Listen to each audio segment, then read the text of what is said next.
सब अपने अपने घर से कलेवा ले आए, जिसमें सबसे गरीब था मधुमंगल। वैसे कन्हैया के जितने सखा हैं सब गरीबे थे। कलेवा लेकर के आ रहे थे, सबको ये हुआ, इतना स्नेह करते थे कन्हैया से कि ऐसा है कि भाई सबको ये हुआ कि हमारे ही साथ कन्हैया खामे। सबको ये हो गया कि हमारे साथ ही भोजन में। कहा कि ठीक है, तो जितने ग्वाल बाल उतने कन्हैया खा रहे हैं। और उधर जो है ब्रह्मा जी जो है, देखा कहाँ है ये कैसा भगवान है, इसको कहते हैं भगवान है। अरे भगवान तो बड़े बड़े यज्ञों में बहुत विद्वान लोग मंत्रोच्चारण करते हैं। नाभ्या आसीदंतरिक्ष गुं शेषो द्योषं वर्धत पथ्याम लोकान अकल्पयन्। तब तो खाने नहीं आता। ये मधुमंगल के साथ खा रहा है और उसकी चटनी जो है खत्म हो गई है, तो मधुमंगल का मुंह चाट रहा है। कैसा भगवान है। कहा कि देख रहे हैं अब भोजन किस प्रकार से हो रहा है।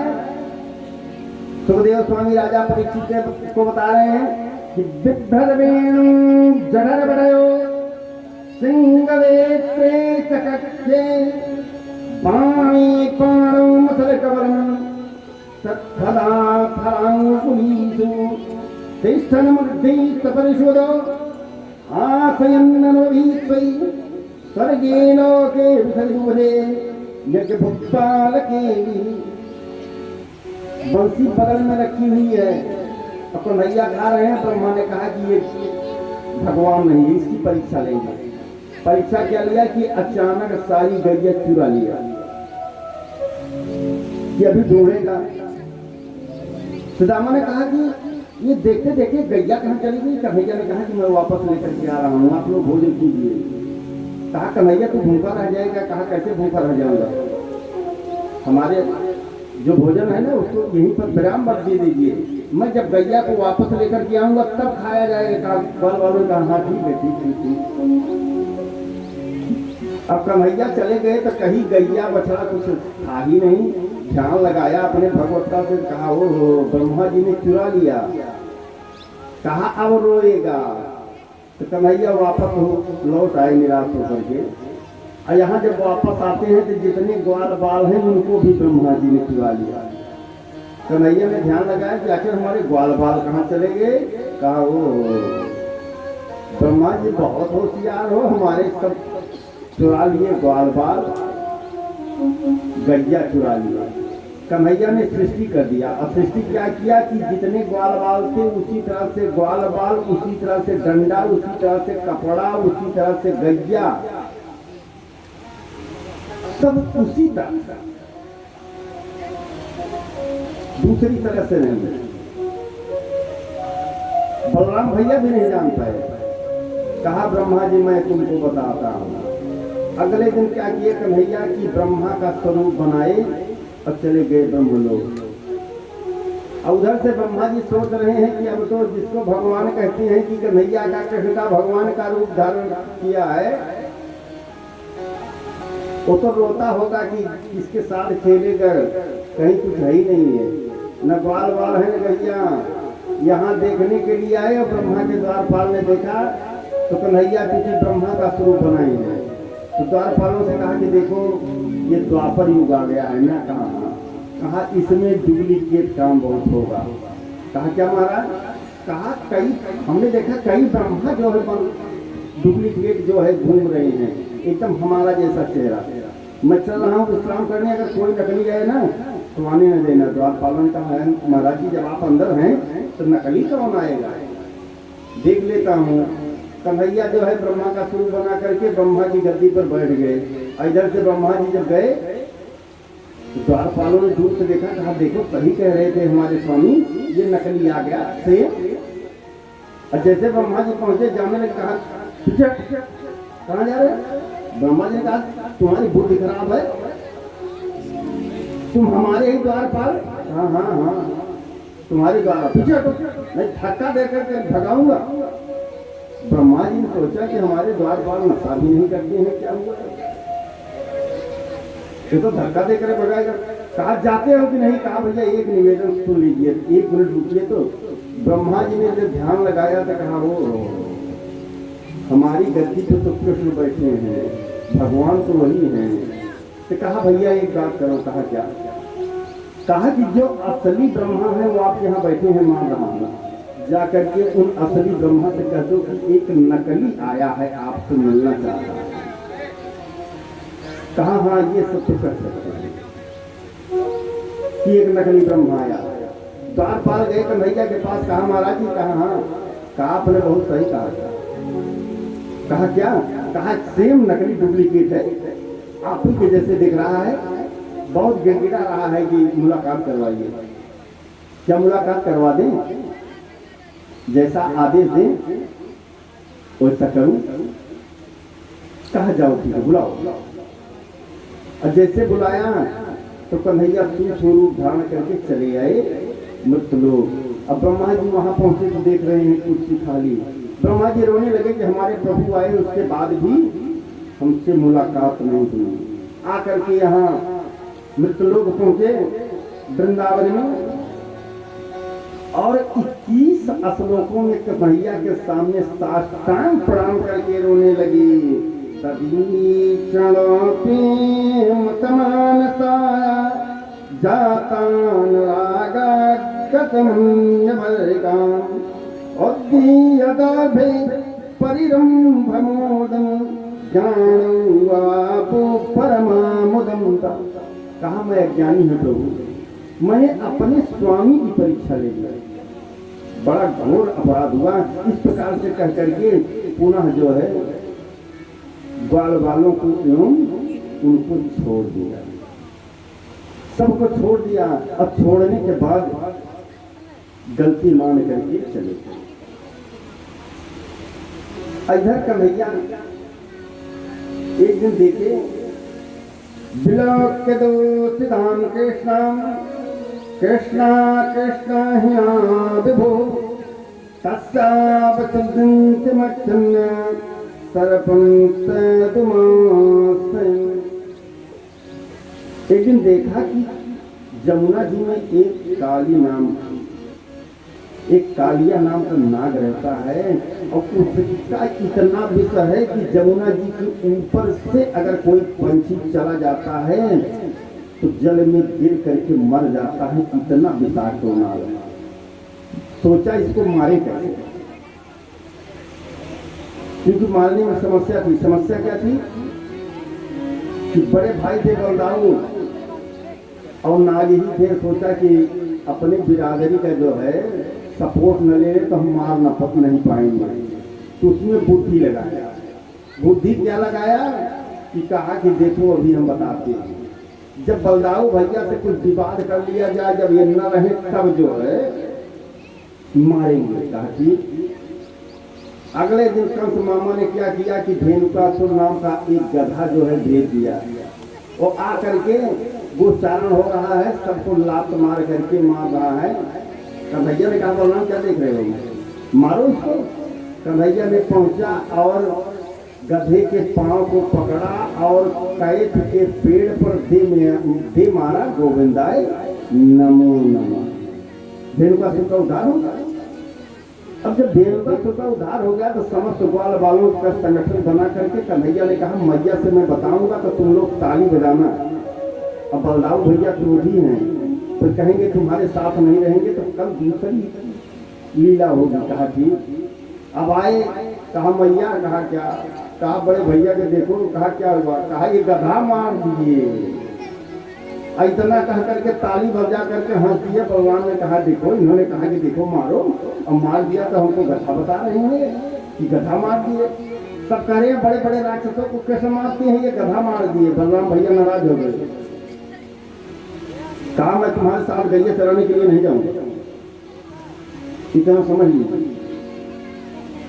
अब क्या? अगले दिन बलराम भैया नहीं गए। अगर ये गोचारण हो रहा है गेंद, और वहां पर गेंद लीला कहते हैं कि ये बताओ कि किसी के पास गेंदा है कि नहीं, खेला जाएगा। सुदामा ने कहा हमारे पास है। कहा चलो गेंदा खेल लेते हैं। गेंदा खेलने लगे। अब गेंद सबकी तरफ मार रहे हैं, लेकिन सुदामा के तरफ नहीं मार रहे हैं। अरे सुदामा के तरफ नहीं मार रहे हैं तो सुदामा को ग्लानि हुई। सुदामा ने कहा कि ये कन्हैया, गेंद मेरी है, तुम हमारी तरफ नहीं मार रहे हो। तो कन्हैया ने कहा कि ठीक है। अच्छा अब सुनो श्रीदामा, बारी तुम सबकी आई भारी, तुम सबकी आई, हजर गेंद भर को ही लग के लाला ने पहुँचाई, लाला ने पहुँचाई, लाला ने पहुँचाई। से वो ताली दहमे जा पहुँची, वो ताली जा पहुँची, वो ताली दहमे जा पहुँची, पहुँची करते बोले कहावत में जा पहुँची, वो कहावत में जा पहुँची, वो कहावत में जा पहुँची। अब वो काली दह में जैसे गिरी, और काली दह में गिरने के बाद सुदामा ने कहा कि मेरी गेंद दो कन्हैया। ग्वाल वालों ने कहा कि तुम नहीं समझ रहे हो, काली दह में जो ऊपर से जाता है मर जाता है, तो गेंद तुमको लगी है। और कन्हैया दौड़ करके एक कदम के पेड़ पर चढ़े और कदम के पेड़ पर चढ़ करके सीधा छलांग लगा दिया, जमुना जी में कूद। और जमुना जी में कूद गए। और जैसे जा रहे हैं नागों की पत्नियां भी देखा। कहा बड़ा सुंदर मनोहारी बालक आ रहा है, लेकिन हमारे पति देव देखेंगे तो फिर मार ही देंगे। कहती है चले जाओ। नहीं, हमारे पति देव देख लेंगे तो मार देंगे। इतने में पति देव नाग जग गया कालिया। अब कालिया नाग जैसे जगा, जगते वक्त करता क्या है कि कन्हैया को नाग पांस में बांध लेता है। और कन्हैया को जब नाग पांस में बांध देता है तो कन्हैया अपने शरीर को इतना बहा लेते हैं कि छोड़ करके फन फुलाता है। और जैसे एक फन फुलाता है कन्हैया उसके फन पर पांव रख देते हैं, दूसरा फन फुलाता है, दूसरा पांव रख देते हैं, और उसी फन पर नृत्य कर रहे हैं। सुखदेव स्वामी इस मंगलमयी को श्रवण कराते हैं। राजा परीक्षित को कह रहे हैं कि कन्हैया आज नृत्य कर रहे हैं। पांडव गति मंदन करना सतगिरधारी, पांडव गति मंदन करना सतगिरधारी, पांडव गति मंदन करना सतगिरधारी। पम पम पग पग पग पग पम पम पम पम करे, पम पम पम पग पग पग पम पम पम पम करे, पम पम पम महादेव जातु बलिहारी, जय मंदन करना सतगिरधारी।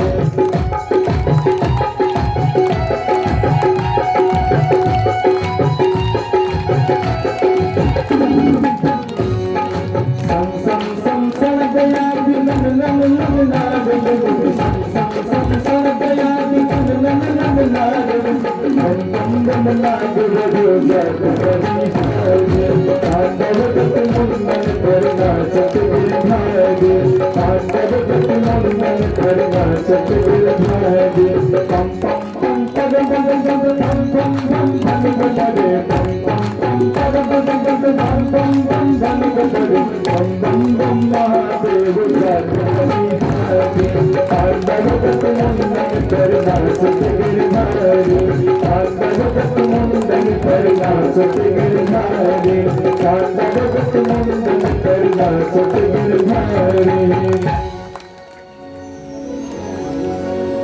जैसे जैसे एक एक फण फुला रहे हैं प्रभु नाच रहे हैं। अब सुखदेव स्वामी राजा परीक्षित को कह रहे हैं कि आज बिना गाजा बाजा के प्रभु नृत्य कर रहे हैं।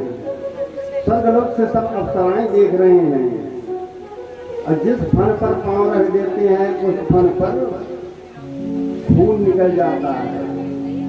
अब तो जितनी नाग पत्नियां हैं रोने लगी और हाथ जोड़ करके कहने लगी, ननाकप्रेष्टं न च सार्वभौमं न पारमेष्टं न रसाधिपत्यं न योगि सिद्धिर पुनर्भवं वा वक्षन्ति यत्पातरजः प्रसन्नं। कहा प्रभु यहाँ तक कह दिया कि हमारे पति देव अगर कुछ देर और ठुमका लगाओगे ना तो गोविंदाय नमो नमः। आप अपने चरण की रज दीजिए। सरज क्यों मांग रही हैं? जब कोई जल में है जब नीचे जाएगा तब तो चरण रज मिलेगी, तब पर भी नृत्य कर रहे हैं। सब नागपतियां हाथ जोड़ कहती हैं कि ऐसा है पति प्राण प्रियतम, हमारे पति के प्राण को छोड़ दीजिए। तब अब हताश हो गया कालिया, नीचे आ गया। नीचे आ गए, कहा भाई चरण रज लो। और जैसे नीचे आए, नीचे जैसे आए कालिया ने पुनः फण फुला लिया। कृष्ण ने नाग पत्नियों को कहा तुम कह रही हो कि छोड़ दो अपने पति देव को, देखो पुनः यह फुफकार रहे हैं। कालिया ने कहा प्रभु अपराधी को भी बोलने का मौका दिया जाए ना। कहा हाँ बोलने का मौका अवश्य दिया जाएगा। क्या मौका देना है बताओ?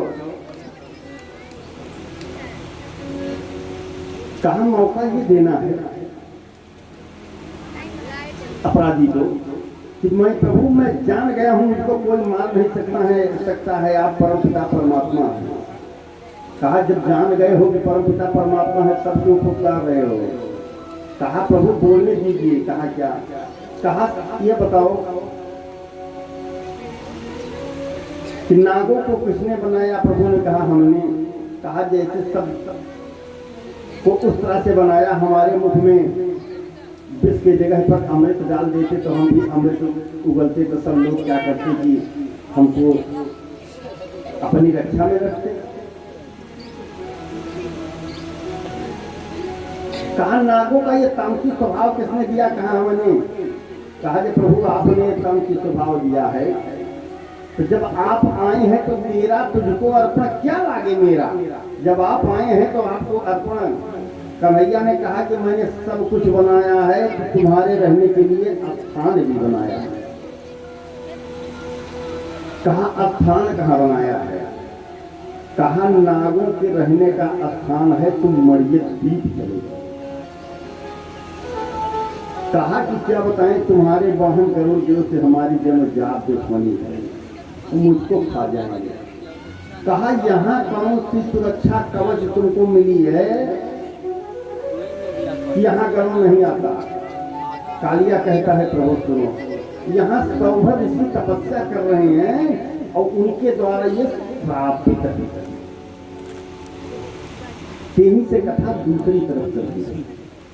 दूसरी तरफ कहाँ चलती है कि एक के सौभर ऋषि, सौभर ऋषि का जैसे जन्म हुआ उन्होंने सोचा कि ऐसा है कि मनुष्य का जन्म होता है केवल तो तपस्या करे। जन्म के बाद से चले आए वहीं पर समाधि, जल समाधि, और वहीं पर तपस्या कर सौभर ऋषि। तो एक बार तपस्या कर रहे थे तो एक मछुआरा आया, बहुत मछलियों को मार दिया। और जब बहुत मछलियों को मार दिया तो मछलियां जाकर के ऋषि से निवेदन किया कि प्रभु आप हैं तो हमारे वंश का विनाश हो रहा है, तो मेरे वंश की रक्षा दीजिए। तो सौभर ऋषि ने श्राप दे दिया, कहा कि इस घाट पर जो कोई आएगा जिसको मारेगा वो स्वयं नष्ट हो जाएगा। तो ये श्राप आपका पक्षी गरुड़ जो है आपका वाहन जान रहा है, इसलिए नहीं आता। कहा ठीक। सौभर ऋषि ने 80 वर्ष तक जल में समाधि लगा करके तपस्या की। 80 वर्ष के बाद एक दिन बुद्धि जो है बिगड़ गई, विकृत आ गई। बिगड़ी कैसे कि देख रहे हैं कि मछलियां जो हैं अपने पत्नी पुत्र नाती पोता के साथ कलरव कर रही हैं, बातें कर रही हैं। सौभर ऋषि ने कहा कि सौभर, अगर तुम ये जल में तपस्या न करता तो तुम्हारी भी पत्नी होती, बीवी बच्चे होते, नाती बाबा बाबा कहती है, ये तो जीवन नष्ट कर दिया। चलो कुछ नहीं है तपस्या, अब हम विवाह करेंगे। सीधा वृंदावन से सोचे कहाँ जाएं, नजदीक जाएंगे तो बदनामी होगी, चलते हैं अयोध्यापुर। चले आए अयोध्यापुर। यहाँ के राजा थे मानधाता। मानधाता के यहाँ आए, जैसे देखे कि बड़े संत आए हैं, बिना पर्चे के चरण धोया, चरणोदक लिया, चरणोदक दे दिया कि राजभवनों में छिड़काव हो। उसके बाद पूछा कि महाराज संत महात्मा कभी तो उस तरह से आते नहीं, आते हैं तो कोई विशेष प्रयोजन होता है, तो आप किस प्रयोजन से आए हैं ये बताओ। सौभर इसने कहा कि मेरा प्रयोजन है कि मैं विवाह करूंगा, और भी आपकी बेटी से। अब अयोध्या के राजा रकुल सदा चली आई, प्राण जाए पर चले जाए।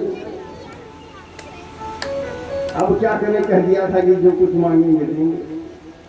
मानधाता बड़े चक्कर में पड़े कि ये 80 वर्ष के हो गए हैं, झुर्रियां पड़ गई हैं, हमारी राजकुमारी है, इनसे विवाह करेंगे, कैसे कहेंगे कि।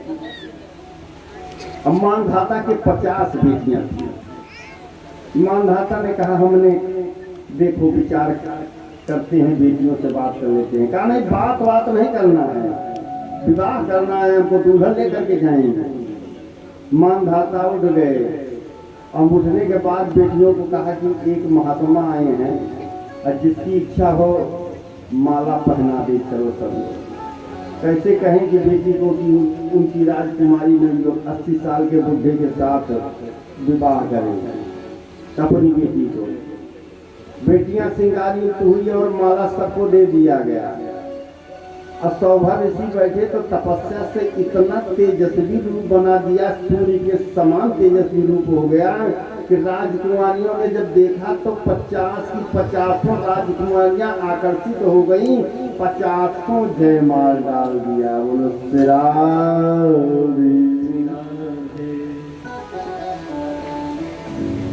मानधाता ने कहा अब क्या करें, मैं दिल से एक भी बेटी को नहीं देना चाहता था, 50 चली गई। कहा ठीक है जाओ। 50 भवन बना दिया, रहने लगे। अब कुछ दिन रहे तो मानधाता कुछ दिन रहे तो सौभर ऋषि सोच रहे हैं कि मैं इतना बड़ा तपस्वी था, ये पत्नियों के चक्कर में पूरा तपस्या नष्ट कर दिया, अब क्या करें। कहा कि मैं भाई अब जाऊंगा तपस्या करने के लिए। राजकुमारियों ने कहा कि ऐसा है कि भाई तपस्या करने के लिए जाओगे, हम 50 बहने हैं, 50 माला पहना दिए, तो भरण पोषण कौन करेगा। कहा भरण पोषण की चिंता नहीं है, तुम राजा की पुत्री हो। कहा मुझको मुक्ति दे दो। उनको सबको तपस्या के बल पर मुक्ति दे करके सौभर ऋषि जमुना जी में पुनः समाधि लगा करके आकर के तपस्या करने लगे। इसलिए वहां जो है विष्णु का वाहन जो है गरुड़ देव नहीं आते थे। कन्हैया ने कहा कि ऐसा एक काम करो कि तुम्हारे लिए नागों के लिए हमने स्थान बनाया है, मणिद्वीप वहीं चले जाओ। कन्हैया ने कहा सबसे पहले आप आए हैं तो आपको पहुंचा देगा। और उधर सूचना गई कि ऐसा है कि कन्हैया काली दह में गिर पड़े। अब तो नंद बाबा यशोदा समस्त बाल बाल की इतना प्रभु ने रक्षा किया। वहां तो जो जाता है मर ही जाता है, क्योंकि चिड़िया आकाश मार्ग से जब उड़ती है तब वो जीवित नहीं रहती है, कैसे होगा। मैया रोहिणी मैया यशोदा मैया एवं समस्त मैया रोने लगी। बलराम भैया ने कहा तुम जाओ माता जी, रो मत, रोने से कुछ काम नहीं होगा। कहा तब क्या होगा। कहा मेरा नाम है बलराम, अब समझ गए इनकी लीला, हमने ध्यान से देख लिया कि जो गधा मारने की बात थी हंसे, हमसे दुश्मनी किए, गोचरण नहीं किए थे, क्यों? कालिया मेरा भाई है। कहा मैया मेरा नाम है बलराम, मैं इसे पकड़ूंगा पृथ्वी को ना, इसे पलट दूंगा, और जहाँ होगा मेरा कन्हैया खोज लूंगा, चिंता मत करो। इधर बलराम भैया ढाढ़स बनाए हैं, और इधर सर्प जो है अपने फुड़ा पर बैठा करके कन्हैया को ऊपर ले आया। और जैसे ऊपर ले आया, खुदा मैया ने कहा अरे बेटा जल्दी पूछ जाओ, नहीं